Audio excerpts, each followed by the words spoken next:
Jasmine, the beautiful original masterpiece of a woman. Oh, Atuse! With the first ever Lydia Jasmine live concert Jatumie. First born Atatsi Wako. Ngarumu magic hotel africana. Ono simu sikako ono wapayo. Chirikavian freshman nangi. Okwinga shinje mtwale bili. Vyapi mtwale tanu. Emezi ya milioni satu. Ndabili machi alikagadi mchisawe. Atenga satu machi. Aliku Colping Hotel Hoima. Omtwale kumune vyapi mtwale bili wona. Omwana yimbe bisoge na bimene goosebumps. Waktoka sendongo hit to hit. Murete biwala. Be first born. Ebiwaza. Sisi wako. Bibegi otabade. Nabi. Mkuwanja. Mveni noka pesa. Olo nebitegekebwa. Yasinka events. Forget about the regular parties. Tulino kunywa paka kuulira bubi. Forget about that common musical vibe. Kuba vibe ezimalayo. Humble Management and Nile Special presents Ginjera, because we are bringing Jamaica and Amsterdam in Uganda. Okategedde? Don't miss a party full of vibes. Ginjera is happening on Saturday, the 9th of March at the Nile Nest in Ginger. Tickets online go for 70k and 100k at the gate. To book your tickets on FlexiPay, dial *291#. Select tickets, type Ginjera and follow the prompts. Ginjera, our era, our way, our party. Brought to you by FlexiPay, NRG Radio, Notifier, Spark TV, NTV, and Nile Special. Not for sale to persons under the age of 18. Please drink responsibly.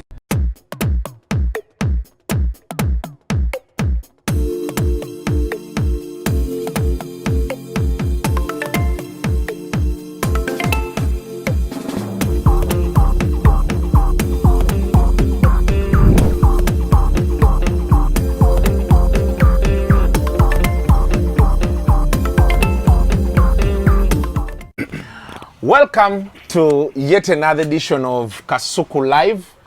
Olunaku olwayo tusinzidde wano ku classroom. Yeah. Enebeera kisa kyanja kungu. Kungu. I think this is kungu. Kyanja kungu. Eno mbagagga. Olaba wali bazimbyewo. Naye kati classroom eneewona. Classroom budget scale apartment. Wanza kwa class. Wano nawo waliwo akuba apartment. Banagiranga balamuza wano. Wano waliwo half acre. Kwa classics wabagaggo. Regulo ntero tulako wano ne timu yange. Yabozo omugagga wange Wilba, Polo, mugamba mutya. Sajja abantu balamu nnyo. Toyinza manya nti be bagagga b'ekifo. Ndine Brian Semanda, a sex therapist. Yes. Sex therapist kitegeeza ki? Sex therapist. First of all, to get a therapist. Therapy basically is a brain psychological thing. We do a lot of therapies, but sex in particular, sex is broad. To genders, to different orientations, that's all sex. But then the sex therapist works in a way, people have different sex issues. My name is traumatized with sex. Hey. Ati fetu watu muteza oyo mukazi nga yeka style bakupale yo musajja kastyle yambula nga she's traumatized. Hey. So kanga mchala mulungi nnyo nga yagala bawe neka sabatoka mu sex nga ajukira people get through many traumas.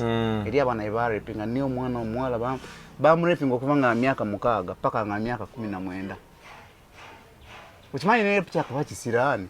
Tata yamurepinga, brother namurepinga, nachalo wajaja namurepinga, kusomera headmaster namurepinga, kati yebulu wawulira sex traumatizes her. Yet she's ready for marriage.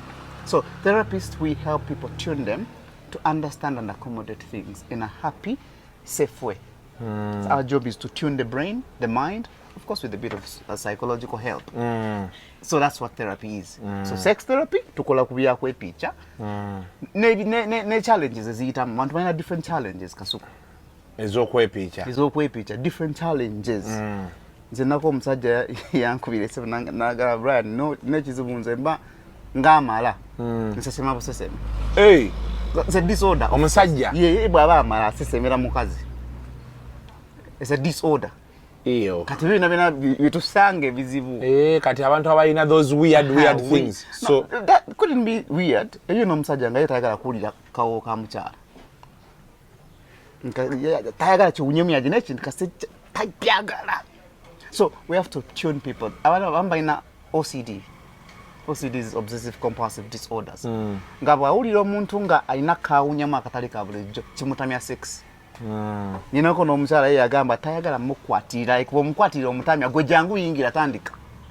Kazi namusajja nanga Brian. Omukyala ono tayagala mukisinga, tayagala otandikeko, tayagala mukwatirira. Bw'oba yagala sex jangu bikula tandika. Si mukwatirira mukisinga. That was a disorder. So there are people who don't kiss actually. Yeah, but they don't What kiss. am I mean? The guy, he has never kissed. There are those who don't kiss. So how do you begin sex without kissing, touching? Therapy tusomesa abantu. There are so many ways people have different languages. You know abantu nga yetayagala mukisinga, nenga sigama tayagala mukisinga, na enjoy sex. So you need to know people. But tegere omuntu wo mu bizibu bye byalina. Not everyone loves kissing and people get it wrong. Romance kitegeza kissing yo. Romance is okwa mu bigambo ngonyimya biboozi byo. Hey, Gati bozi. In romance, actually 90% of women bagala emboozi ez'okuba wemula. The biggest percentage mbalabi bagala nnyo oba wemule oyogere ebigambo gambi ebyagagambo agane naago kimutaninga on. Most people keep quiet natanko mukwatira. Not everyone likes that. So most women, they want the talk. They want the talk. Omunyonyole mwana olinga gondi. Olinga kino. That's why nzo nokuva ku kisimu omukazi nga atobye nga ajerebedde. Naye nga ate bw'oli physically nga tabyagala. There's a girl who told Brian, banga nkubira essimu ne mpulira nga mpulira nfa njagala. Naye bw'antuukako. So people need to talk. So 90% of women have not sex is up here. Kati byoyogera be connecting. No funa what we call the sexual language. Funa ekiboozi kyo nga kya sex language. Kati nze naye akantu kenazuula nga nkastankola bwenti. Ng'ategeera nti kati omukulu ayagala wadde tuli mu bambi. Mpako katini. It's a code. Mpako katini nnyo bwoti. Eyo nga code. The code. Ekitegeeza tubeera mu bantu abantu ng'olaba beekola ebintu kumbe oli ali mu kusabiriza munne. Olanga buli omu atandise okwesega. Obitegedde bibyo. So we have to create. Sex is creativity. Nakugamba kasuku. But we not creativity ogenda kubeera boring to every woman. Creativity nonyawo ekiboozi kyo bw'obanga oli muyaye nganze tandika okuuta ebigere. Bw'oba oli mugezi tandika omumassaging enviri zisigemu ka oil. Bw'aba yasiba enviri zisigemu ka oil. Oli ku oilinga nviri ogenda ovaawo nga yatandise dde okutambula omubiri gutandise. So romance shouldn't be kissing alone. Not everyone likes it. Message kenakuweza kwa mkazi yanga Brian ine kizibu kimu omukazi bawanga wunya ayagala kiso kamala na yo musajja wunya bubi nnyo like bwabikula kamawulire tugenze mu buli doctor tugenze mu dentist, something is wrong with him but he enjoys kissing. Iranze mba mu sex manjagala mu adogi buli kaseera nga tandaba nene bwa sampulira. So those are different parameters dealing nazo as a sex therapist. Kuyamba abantu kwetereza. Numuyamba abantu okwetereza. Anyway, Brian tugenda kubeeranga naye every month, once or twice or thrice depending on how available. Kuba naye tali ready available ine ebyokukola biyitirivu naye tujagezaako kuba nti ate tumufuna. Kati tugenda kukolayo kano ka segment nga tukayita Ask Dr. Brian. Ask the therapist. Ask the therapist. Producer jatukolerayo ka promo aone kagondi. Ask the therapist. Nga tubuuza ebibuuzo. Kuba nalabye abantu babuuza ebibuuzo bingi. Era mu bibuuzo ebimu bye twafuna luli mwe njagala okubuuza olunaku olwaliro. So you can either drop your questions mu comment section kyoyagala tutakolinge oba ennamba za Brian zennyini ogenda kuba oziraba wansi ku logo yaffe osobola okubeera nga ate omuweereza WhatsApp oba n'omukubira n'akuddamu ebimu ne tusobola ate okuba nga tubireeta wano okuyamba ku balala balina ebizibu ng'ebyo ng'ate tebakoze eki. So olunaku olwaliro tugenda kwogera Kasabuni. Masturbation. Waliwo eyagambye nti man theory ki you guys confuse us. Some people say Kasabuni is bad and others say it is good for man's health. Can help me understand this. Kubanza I've used it now 30 years and I have no problem. If I don't do it, I'm a deganuma. Hey. Tutandikirawo. Kakati buli kimu ekitambula mu bulamu bw'abantu kirina ebirungi byakyo n'ebibi byakyo.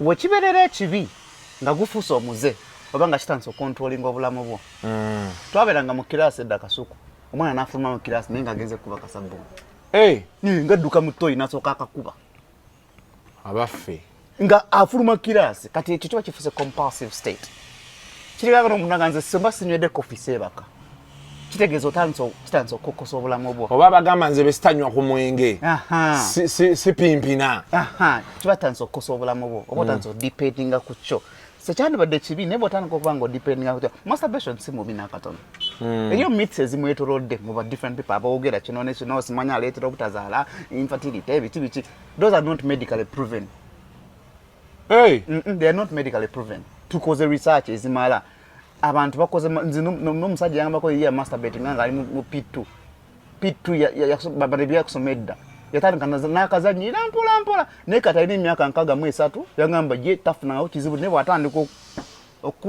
akuba paka kati buli omu alina ekimukosa depending on how you're using it kati eriyo vice kasooke togere ku vice engeri ebikolebwamu omuntu n'asima ekituli mu kafaliso obiwulirako ebyo n'ayiwamu ebizizo oba n'agamba kagonderere you're damaging it physiologically omufaliso guli rough kati abakozesa sabuni waddala sabuni jukira kana kaffe buli bonyeenya kabeera nga kaseke kanuuna sabuni yatandika okuyingira mu nnyo ayinza okuwona na urethra yo n'agireeta damage because it's caustic gwe tukozesa mu sabuni okukola sabuni talina kubeera munda is for external use okitegedde kati buli wokasa kasabuni ako nekayingira jukira gwewonya tofulumya bufulumya eri obuyingiza naddala nga kabisi ekyo kimu physiologically ne muscle ebeera tone ole masturbation niko n'owulira nga kakuluma nga muscle ekuluma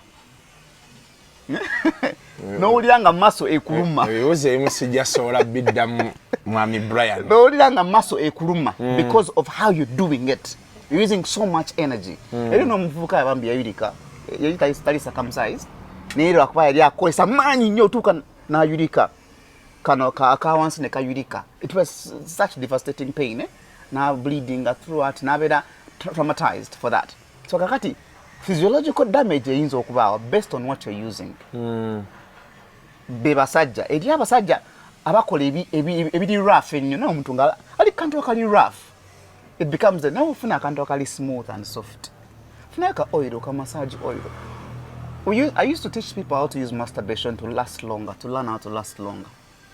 Problem yaffe abantu physiologically bw'omanyiiza omutwe abantu amba masturbating kumaliza mangu aleme ekimanya ekyo nakakola mangu aleme kati n'oyigiriza obwongo bwo titina kuggwanga mangu kati bw'otuuka mu yaddala era ne kiggwa mangu because your mind is set. Masturbation si yakudamaging but you set your mind to it nti kati fitukamala mangu kati wino tuka mu kigambo walingera kyekyo. That is what physiological. That is why they say like when you're masturbating you'll come fast. Because you've used your obongo bwo butegeezeza nti tulina kukikola ku mangu aleme tusanga. Amba masturbating mu kinabiro ngatayagala bamusange. Amba masturbating mu toilet. Ne bubera ku buliri bwo n'ogamba kati nzigaddewo ndi mu zone yange. Let me take it time. Bwalaba kajja ng'ogumamu. That's how the technique we use. We last longer. Whatever kajanga you kigo no jinyweza no chita no chivako. You can masturbate for 2 hours because you're learning pleasure. 2 hours. No ngonyumirwa. Nale to chita kujiva. That's a practice we teach people how to last longer using masturbation. When you want to osomesa asajja how to last longer. Ntikatolaba kajja no chivako no kaka no sibe minyo no sibe mitafu. Then you practice again. Osoko sa technique yemu ngoli mu byaddala bubuli akajja ngosoko chivako. Those are all techniques ne masturbation ngayo nonga meteina bizibu naye engeri gyekolesebwa era buno baita pussy pocket pussies omanyi pocket pussies bwe buliwa babugula nga wala abawala baina dildos chali kubasajja walwaka ako kalinga kabanga kabina bina nenga kaine kagona silicone ngoyinga oyiwamu oiro no tandika obanga jiriko yaddala babutunda nange nayi mbeera nabwedda abantu babu odaringa nga toina chakula n'okamuguza kaba katono ngoyingizaamu kati oiro oyo gwoteekamu kabanga animo ya mukyala yennyini kaba kakulya ddala nga animo yes abaffe kaba kakulya ddala nga animo naye nga bw'oteekamu bakuwa gel gy'osiigamu n'osiigamu n'ogenda mu maaso kati the unnatural version oteka mu jere nkatugeze nga KY jelly zinabachazi bateka zibeitekayo nze sizikiriza mko ante ziri natural bofuna ka oil ko ka olive oil kasige mweyo mundu pussy pocket tandika mpola nakugambye ebizu bya masturbation ebisinga biri psychological not physiological. Physiology, it depends on what you're using. Eri omwana nga ye kyasanze kyonna kuyekuuta kati nebafuna damage physically nze nali ya inbox nga yangamba ye buli wa masturbating a bleeding ku line kono kati yakozesanga nkalu kati nabeera nga asika mutaka we nnyo for long kanaba nga yesikasika naye salasala cuttings kuno ku ages kati bwe yesalasala cuttings a bleeding to masturbating nkalu isako kazika oil bwabita ofuna ne butafumba wabita no bato musobola no take out no sigako. That's one. Two, masturbation, the other advantage it can give you, it releases stress. What ina mukazi ngataliwo fabasaya tuina sexual stress ngano kuba mwana oluyinga just ba kumyeko bumu era usanga onyo musajja nga yomba manya taina sex wa mujja sexual stress eretera abantu okweyisa obulala kati wala wano ke baita feel good hormone release kati hormones are very big no onanya kabia kati banya kabia that kind of nice feeling you get sex gives you that kind of nice feeling. So if you're deprived of it wenyenye it will help you release tension kakati nze nagamba kabavuka katonda yakola ekintu kyafenga you have to continuously release buli ekijjule nnyo nga to releasinga wali ofunyeko design olinanga nga semanenge na akulumamu amadde gakuluma obango akana kakuzanyidde kao you've been oyimye for a longer time ate no man notabako kyokola nekakugamba where the condoms nga toziyina nekigwe nogana ngato yino okugenda ku dduuka ozireete n'okomawo ne kagamba I don't want anymore n'olinya boda nekuba mukanya n'olyanga amadde gakubeera nga watermelon. So that release can help you release the sexual tension. Waliwo omusajja yafuna ekintu kyenalabako many years ago like 7 years ago ekibola ekimu kyagenda mu kisaaka kyakiri it's operatable testicular crossover kati obu ya story yagamba ya watching aka porn for so long nekamukuba nenga ina gwasubira nga tayagala kukimaliza nga ina gwasubira ate natajja so yali mu horny state for so long ekinanka nekidda something happened ekidde ekimu nekidda ekisawe ekirala something happened era he ended up being operated bamulongoosa. So there are so many disadvantages of masturbation but the advantages way bwoba obikola maturely tekina buzibu kati bwogenda ku masturbation ate eyabakyala omukyala nga baludde omupiikyamu azimba n'awulira pain eno munda pain ebaayo mukazi yange abayi nobuwulira nga oyagala wakiri otule mukazi yange bayatulako olumu kugiya emotoka eno gyetutambuza wakite batya erwagiyaliiva gyetutambuza eno agamba yawulira nga afa n'agituulako lwakiri for a long time nawulira pain obusunga bumuluma obusunga tubuvudde eno ne bujja ne bukirira wansi. I advise them to masturbate a little. Obo bakakati buwere ddala bakadaama bayina obusungu ku internet yoko kuvuma n'omugamba mukwano weegatte mukko nga kyekyekyetaga otubonyaawonya oludde okwegatta weegatte nga kyekimutawanya kyokka. So masturbation would be good. Naye abakyala bate bakozesa ebintu n'osanga omwana nalina omuwala yajja nanyumiza Brian nze teri sex ankolako natandika na bucupa nekamuyingira omwana oli kasuku I wish I was lying.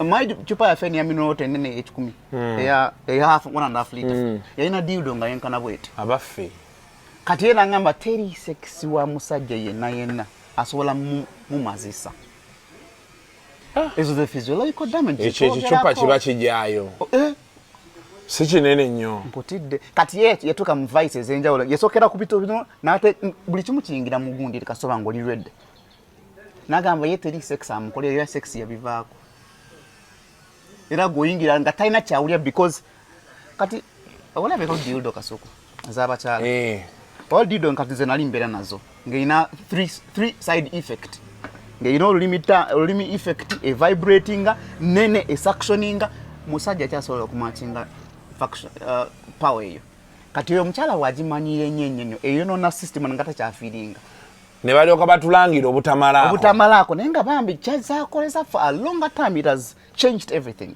Kati masturbation ate z'abakyala zaawukanamu eri abakozesa akatapu okamanyi. Akatapu sikamanyi. Naye bangamba nti bakadaama bakakozesa katunnyonnyole sikamanyi. Kati akatapu ako kafuwa amazzi ana pressure. Mutayi zisinga kabaamu zineza ne kati mu Kampala mwebuli. Buno ebakola we bati. Kuna abene bakuna kati ako bakateekawo wano. There's that. Kakola pressure ya mwanyi waliku. Kuba okanyigo oti kajja n'amaanyi mangi. Kati omwana akwononera amazzi ngolowooza biru egenda kikumbe kali katapu. Ke kakatapu. Kakati ate aba kati akakwata n'akeekuba yati. Wali wennyini ne kamutikolinga. Kati kolinga the longer it takes the better it feels. Ana kadamu onoonya amazzi g'abawalabu. Kakati eri abasula mu bathtub n'agigaziya bw'ati amazzi ne gatandika okulukutira muli. The longer it takes, the better it feels. Dukila chlorine, amazzi gabela mu chlorine. Taina pH in vagina. The longer it takes in there, it changes the pH. The pH, the vaginal pH, the normal flora. Wenanga omwana aganza sikyajulira, sikyafiiringa. Byayononeka tebikyali ku normal. So, masturbation teyandibadde mbi owo gikozesa bulungi. Eri abakyala bajanga bayinza simalangako siina kyenfiiringa ngamba. Can you masturbate? Do you know how to make yourself come? Just imani gatandika. Start. Learn how to manage your body. Masturbation helps you learn and get to feel your body. I'm not promoting it. Need to jogerako in general. Okuyambako abantu. Eina byekola sengo gikozesa oli omwana omukyala ali oba Sweden. Yeteekamu omuwogo ne gugaanirayo. Hey. Bamudusa mu ddwaliro. And that's what we disagree with. Omuwogo yagwambaza condom. Natanko guyingizaamu. Yali Sweden, it was all over the internet. Abakazi nabo bayitiriro. Ngate muna Uganda. Yeah? Mogo yagujene Kampala na gutuke n'agamba mama nga kinjirira n'ayambaza n'atandika. That's the problem. Emmere cucumber z'abaana baziteekayo. Cucumber bazifuuyira eddagala. Bazifuuyira eddagala. Kiva bagaba bogenda zira zo ate zifumbe. Oba ziwaateko ekikuta. Naye omwana ateeka zino cucumber ez'empanvu bazifuuyira eddagala ye n'atandika okufuna endwadde ze batamanyi but because it's coming from the things they don't. Eri omukyala yangamba eri akozesa akacupa ne ka breakingirayo eri munda. Tamanyi intensity yeeyongera manyi waliwo batukana nga awulira ayagala n'ayongera mukasi nga naye wookawulira nga kajja n'ogamba kannyongere ku speed akacupa n'awulira nga cracking demunda yanoonya akacupa nga taka naye later n'awulira nga katandise omusalaasala. So the dangers would be to kozesa okola masturbation. Masturbation teyandibadde mbi naye kati ekintu kyonna bw'okikola for long it becomes a mental problem. It deals with your mental compulsiveness. N'ogamba nola mwana nga atunulira abasajja baamutama nga yamanyi kiti kyekimukola. Nina n'omukyala ngamba ye alinda kyali aveeko. Ngagira talina kyafiringa aba ayagala gaya aveeko adduke mu kinabiro yeemalirize. So bangi afunye ezo disadvantages nga wakikozesa ne kikuyitako n'okikozesa obubi. There's a couple who came nanga Brian. Omusajja tasobola kuyima nga atunulidde omukazi. Tasobola yadde okuyimirira naye bw'aba yeekwatako mu buliri. Okawoka waayimirira. Ya masturbating for 6 years ng'ali ku kyeyo. Neerabira kye bayita omukazi. Najja wano n'agamba Brian nawasa omukazi oyo naye to have sex with her. Tulina kwetega bwetezi. Naye njikwatako neeyima najja n'agitulako. Naye mbeera mbya romance ayimete kisoboka. So his mental was disturbed. That's the problem with masturbation. Kati ngina kugamba advantages eziri scientifically backed. Every time you release omusajja buli wamala you lose almost 7 grams of zinc, selenium, 4 and copper, iron. Most of these things your body doesn't function kasuku. Oyina kulya birye. Kati abantu abali ku kyeyo abasinga emmere gye balya tebirina.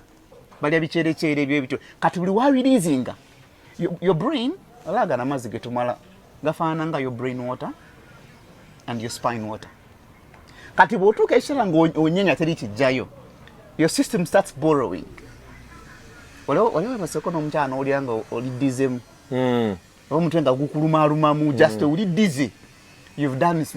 Tosobola kukola round esukka mu 2 3 n'otafuna dizziness. okujjako ng'obadde oli hydrated bulungi. Ng'obadde onywa amazzi go bulungi. Ng'obadde onywa amazzi go oba ng'olya ebintu ebireeta ku spam, ku semen omungi. Olya ku binyeebwa, olya ku yogurt, ku kipoolipooli to get more semen. Naye abantu abasinga buli w'omala you're losing that. And psychological otanga okubeera nga n'omutwe gwo tegulowooza bulungi. Because you're dehydrating your brain. Okujjako nga you're healthy, you replenish ky'ofulumya. Kyova olaba abasajja tubagamba, while stage gy'otuuka ku myaka ne tugamba start doing what we call semen retention. Kuumamu. Nti osobola okuba n'otamala. Kye bayita semen retention. Zina buli lunaku. Kukikwate ku buli lunaku naye si buli kaseera nti mala. Era oba osazeewo nti kamale mala round emu esigadde ebeere yakunyumirwa. Ne buli weekako kumala round 3-4, you're losing what your body needs.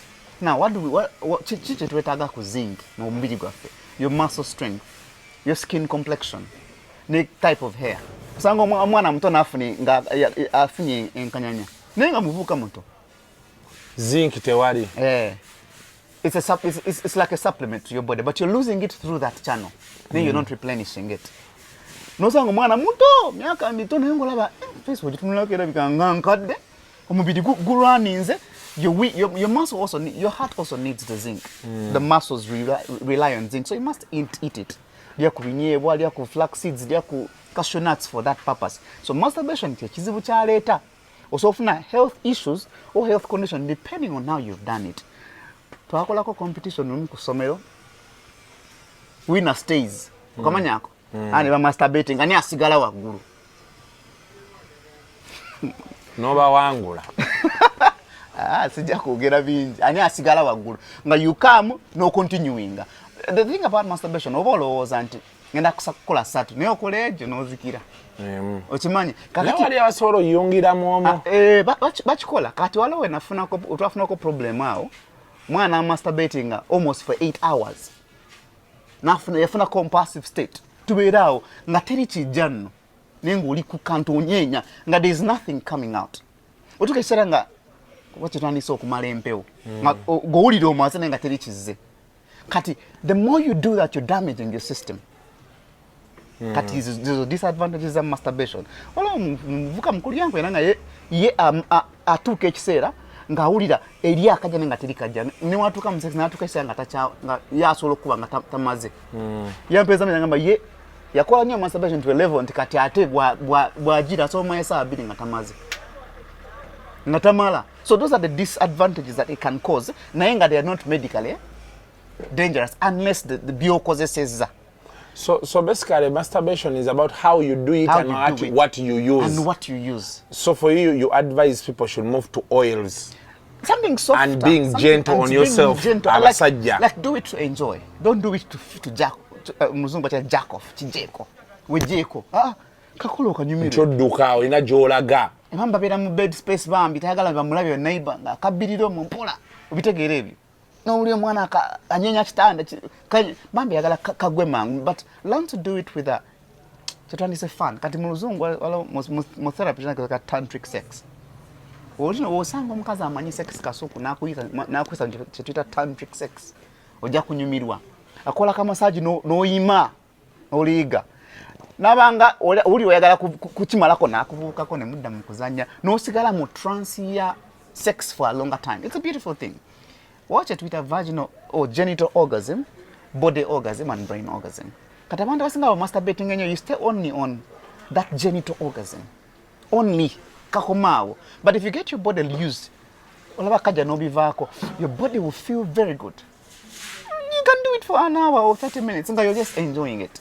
Kati your masturbation, you do not kwesa. I advise many people, if you want to learn sex, nga tomanyi, tandikira ku know your body first. If you know your body, wala mchala yaja nanga Brian, nze mbadde married for 10 years. Simbalangako, simanyi naye nteekawo butezi. I don't even feel anything. Remember, start with yourself. Nitufune mukwano. Wewe dakika 5 ne mufunirayo ka dildo. Ne mubuza kwata katandiko kateeka wenoonye. Look for what works for you. It's only through masturbation that you will know your body. One as a woman, even as a man. Masturbation weberedde nga etandise okuba damaging to many people lately. Owiddeko abantu nti tagenda kuzaala because of masturbation. Obiwiddeko nga babyogera. That's not scientifically backed. masturbation causes infertility. Techiri medically proven. Osobola okuba ate okulwa mu sex kusikwe kuzaala. So kubanga wakayingira tino omalira onozaala. Nozaala olubuto ne lutonyayo because that's about sperm quality and sperm quantity. Those are two different elements. Neba tugamba twakola research yasembayo wala musajja tugambo not releasing can cause prostate cancer. Those myths have been there. Tugabantu funa omusajja yena at least tomala week nga tojize nga to release nze. What wali madam nyenya mukatono. Wiki nene. Omusajja yande badale lizinga buli di. Kati kisinzira ku myaka. Katuko goli muvubuka moto. 25 to 30 we tell them at least 16 times a month of kuliko yiwa. Ekitono nnyo myaka mirundi 16. How you do it we don't know. Either you are going to have sex or do. Bobango osusiza 35 and above.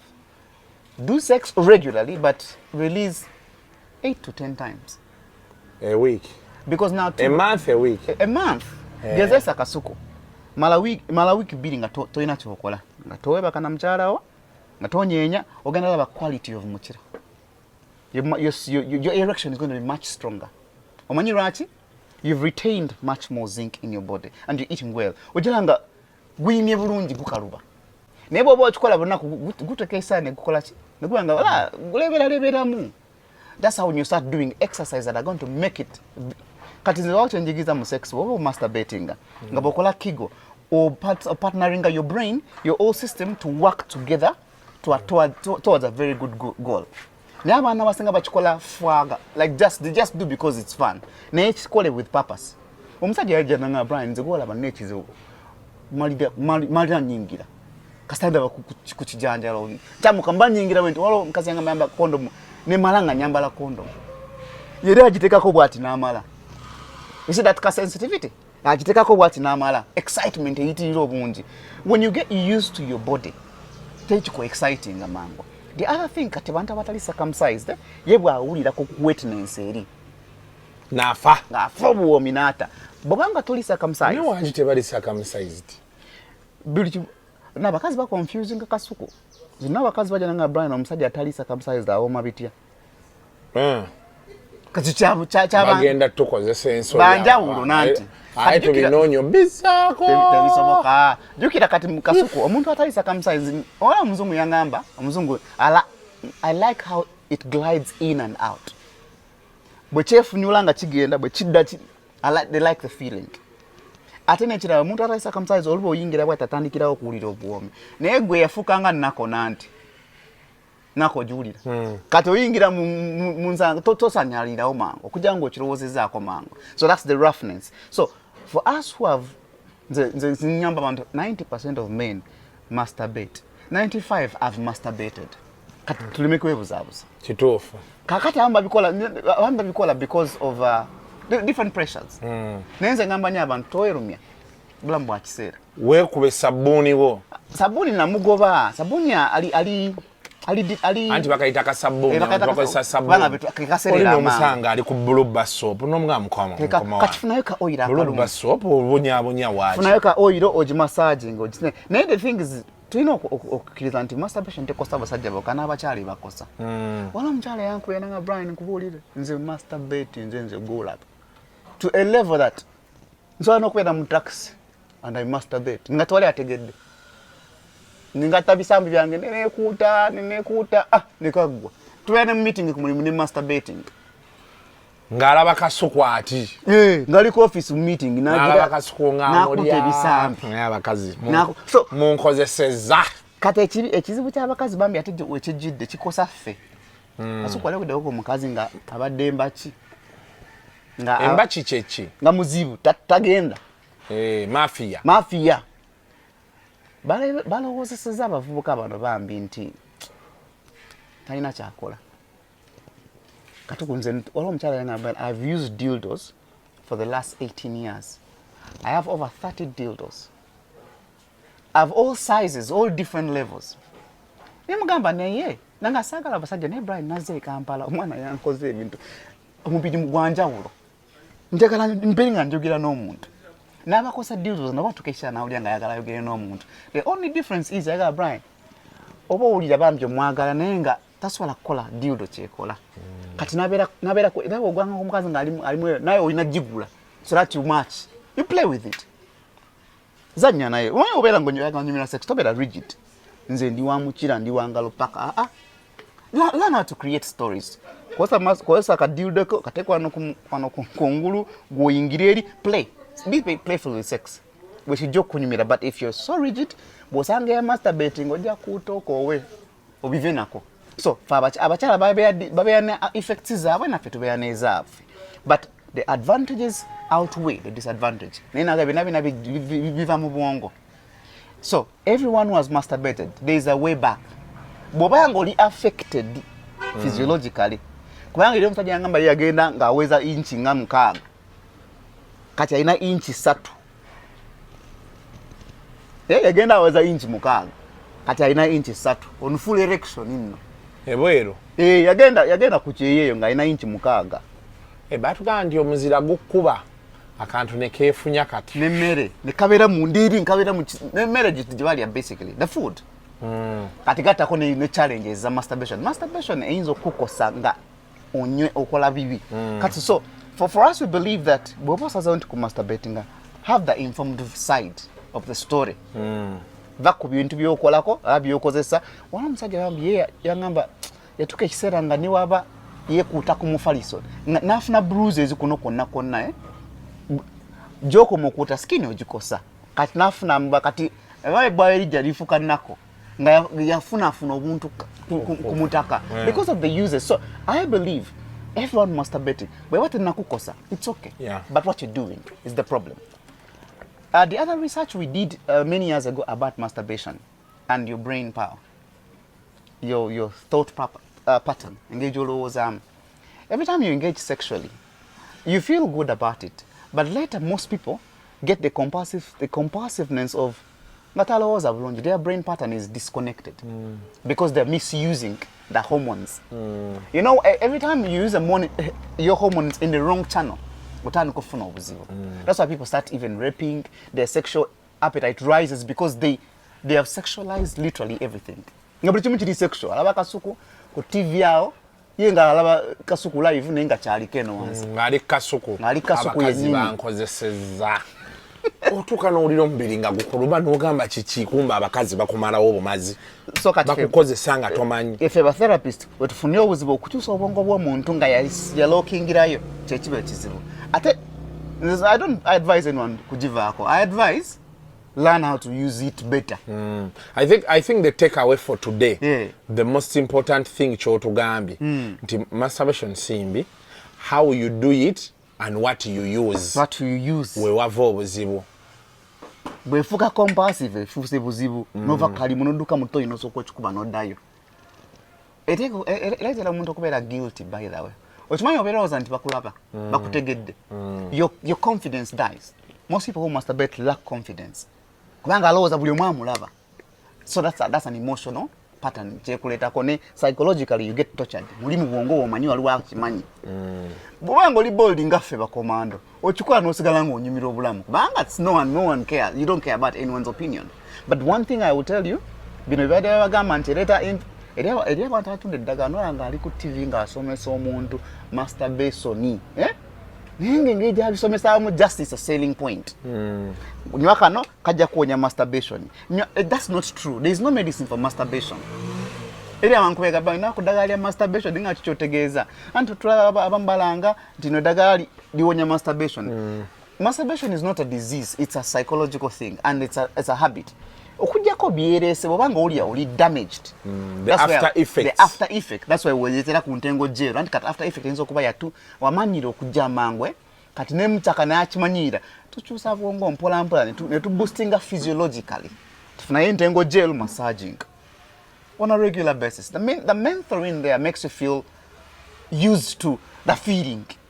Ogeno tuka eringo linganga ekyabulijjo ekyo kyalyanga nze teyekwatangako ku mutaka we anaabina agenda n'okufuka naye ebisigadde tayagala na muntu nulako agenda eri kati ye state oberanga ofuna obunkenke nga tewamanyira kintu kyo manyira omubiri gwo Mwana mubiri guno gulinganga how you get used to driving. Ngandi motoka yange nze njimanyi bintu bwenjivuga. Now omanyi byo, so me I teach people teyidaga ya masturbation naye effects zina ebyenjawulo. Now abantu abasanga balimba abantu ba masturbating amazi simanyi gakosa gasigala mu tube omwo.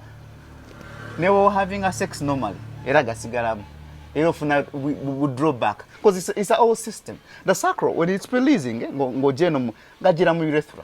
Urethra teba is actioning until release the normal ne wataida chikasatu idio buchavavayo. So again nanso mesamfu ya abantu abagala just to sell. But I believe masturbation tena kizibu kyona kyereta okujja ko ngokoze bubi. That's psychology. Yeah. Kati onako lwairo tuleteddeyo kaki. And now kati ironically tulina abachala my masturbation fene tukosa n'abachala bakosa abachala abasanga tebalina feeling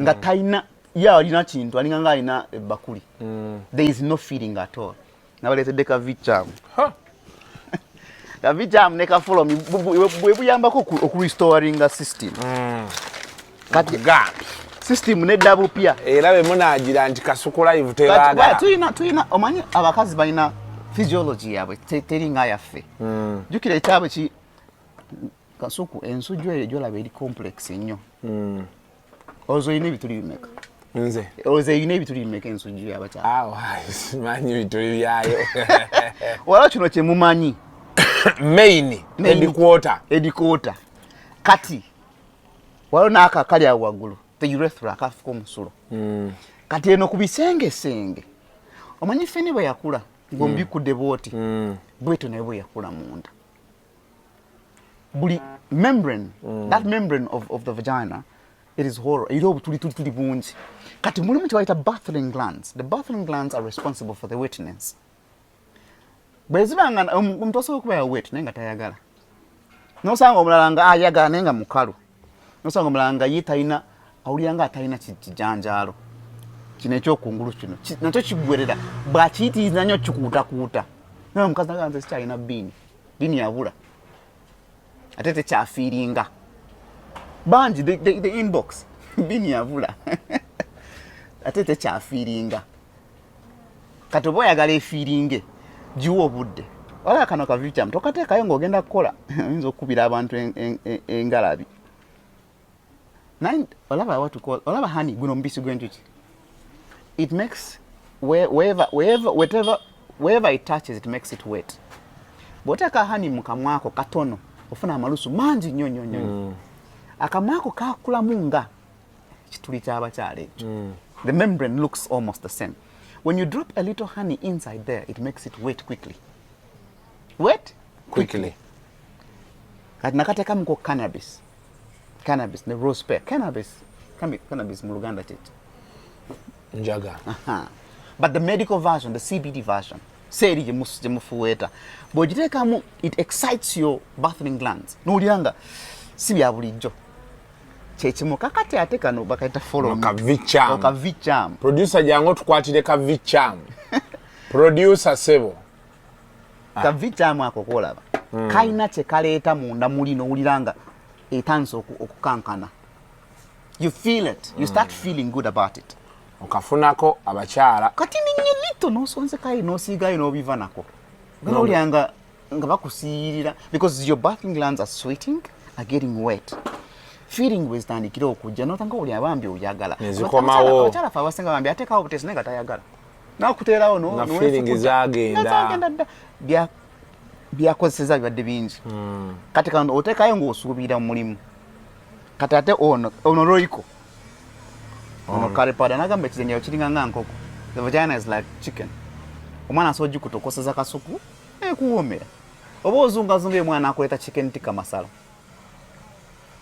Chicken tikka ogimanyi ewooma byayo oba oyizinga omwana akuletera ateka ka grilled crispy chicken lollipop kati wano otandise okukola chicken lollipop eno follow me eno the oil version 90 when you research about CBD and the vaginal care but ugamba nti 90% of our vagina as a women their vagina the pH one move vagina it's alkaline but the release is acidic obada ebija ekijerebero kiri acidic that's why otuni empale y'omukazi ya black eba yayo kyako ngengaji batonyezako jiki wala jetegerezaako the discharge is that. So when you otekamu ka follow me out mpola mpola, it neutralizes your pH. Infections eziyitidde ate omuntu afuna nnyo infection for so long because of the toilet and all these things. Changing the person's flora. Nebanga titi ya bulijjo nakawookayo nga tekawunya nga bwe kalina kuwunya because batekayo bipesarizi atekayo n'aginaaba n'abanyo n'ettakawo wali omusajja yanga Brian nze custom njikwatamu nga tewunya nga kali akawooka feeling zifa. Restore ekijanjaalo ekipya bw'obanga to feelinga, this increases your sensitivity over time. Kanoko kabunako nga bw'oba ne lip balm, this becomes your pussy balm. Okayisaako isaako wale kati ya abantu bafuna ne pad bump n'olyanga asiji massaging ekete let it feel gwe kikole ng'ogenda ku mulimu eri abakyala basenganga ajjukira ekintu ekyo nga nankwe Brian bana wina akantu ngenda wakana mukano enanga tewagifunye jo otambula nayo wacho oteka ku muntu ku pressure Brian oliwa omusajja obadde otambula. So I tell women, acquaint yourself with taking care of this janja. It will give you the result you want in the end. So you not follow me. Gusiga nga ebulunaku. Sensitivity. What my bitches do ba commando bank. Agatta kano ne kano kulunaku luli. Ne guseka. Kati nakugamba kasuku mulimu mu bakyalo olinganga luseke. Boteka mu semane ngene.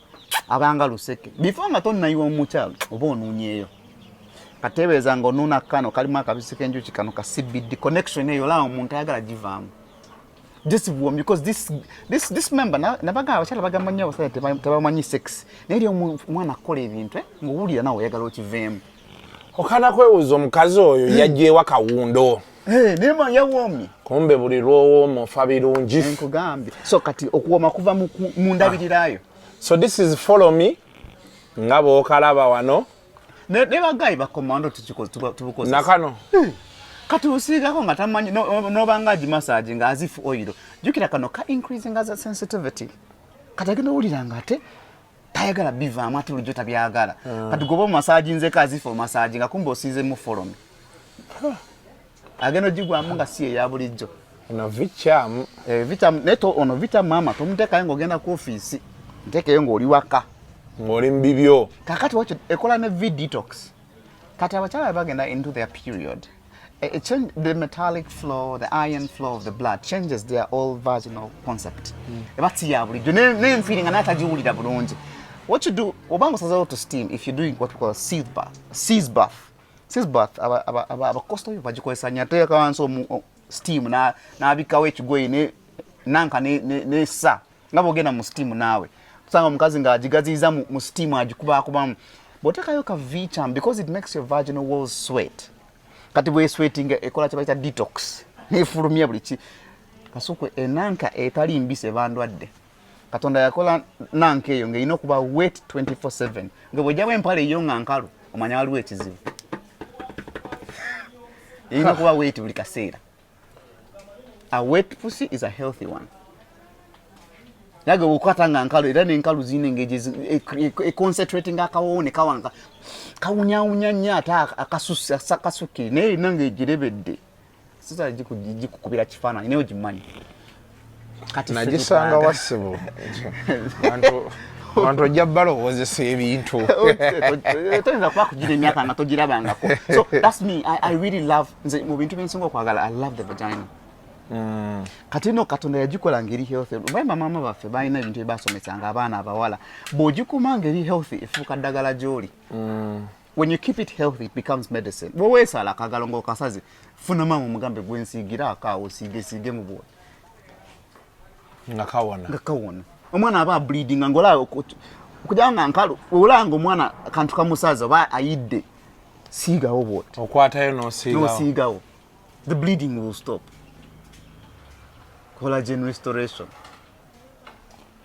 So that's the key. Bwewola bidde ekijanjalo kyo bulungi.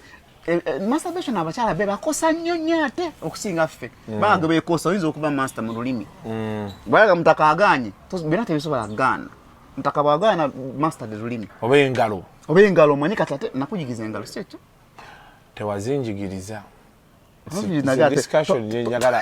discussion tufune one of those days. There are two things I want us to talk about: the fingers and